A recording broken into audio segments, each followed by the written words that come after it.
দুই পার্বত্য অঞ্চলে চলছে সিএইচটি ব্লকেড। বিক্ষুব্ধ জুম্ম ছাত্র জনতার ডাকে দুই পার্বত্য জেলার রাঙ্গামাটি ও খাগড়াছড়িতে পালিত হচ্ছে অবরোধ কর্মসূচি। অবরোধের কারণে দুই জেলার পরিস্থিতি থমথমে বিরাজ করছে। শনিবার সকাল ৬টা থেকে সিএইচটি ব্লকেড নামে এই অবরোধ কর্মসূচিতে বন্ধ রয়েছে দোকানপাট, বাজার, নৌঘাট এবং সব ধরনের যান চলাচল।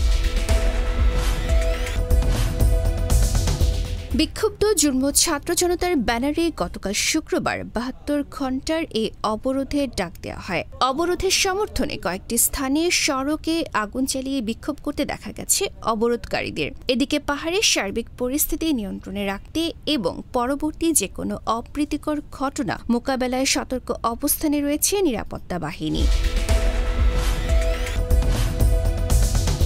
সিএইচটি ব্লকেডের সকাল থেকে রাঙ্গামাটিতে কোনো ধরনের যানবাহন চলাচল করছে না। শহরের সবচেয়ে বড় বাজার রিজার্ভ বাজার, বনরূপা সহ শহরের সকল ব্যস্ততম এলাকা রীতিমতো স্তব্ধ হয়ে আছে।